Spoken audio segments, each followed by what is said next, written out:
Selalunya kita ambil tanah kompos ni pakai van. Kita keluarkan seat belakang tu, lepas tu alas dengan tap, dan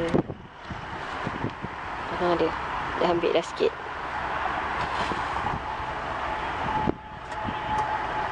Ni yang buat ni husband ni so far ni ambil. Dia tak nak masuk dalam filem kan.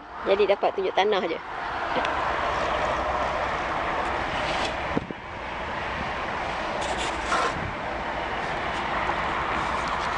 Itulah kita tunjuk Mak Saleh tu lah.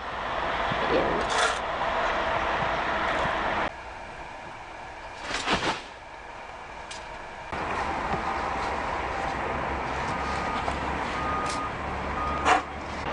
tanah kompos ni asalnya datangnya daripada klinik. Ini bahagian beg daun-daun kering yang residen kumpulkan, dan dia kumpulkan kat sini.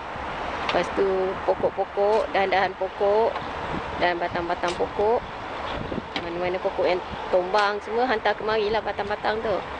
Lepas tu dia biarkan kat sini sama mungkin setahun, and then dia proses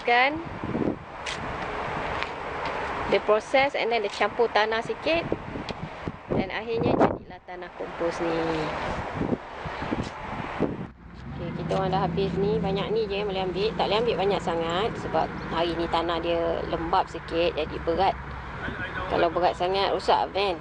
Jadi average around banyak ni lah yang kita orang boleh ambil each trip. Okay, tanah yang kita orang ambil tadi, kita orang longgok je kat sini. Lepas tu boleh pergi second round untuk ambil lagi sikit tanah. So dalam satu hari ambil 2 trip. Tak payah nak cuci kereta, nak letak balik seat.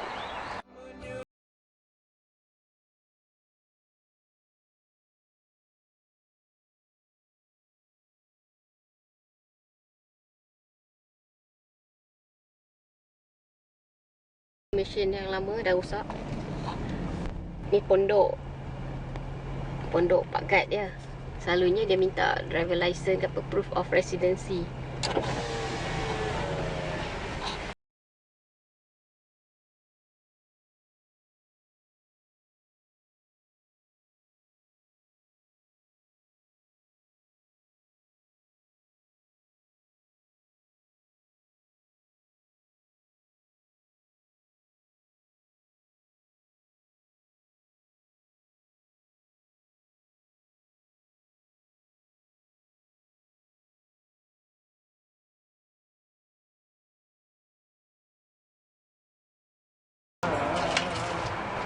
This is very beautiful dirt.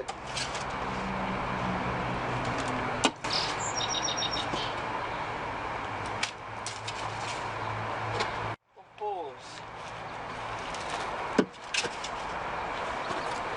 It's beautiful compose. And it's free. As a taxpayer to the city.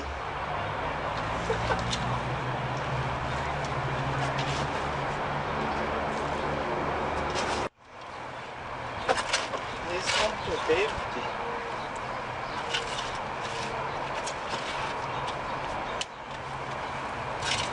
So when we're going to your house, clean up this thing. I need to use Uncle van to carry my stuff out. All the boxes. I'll be right back. Alright.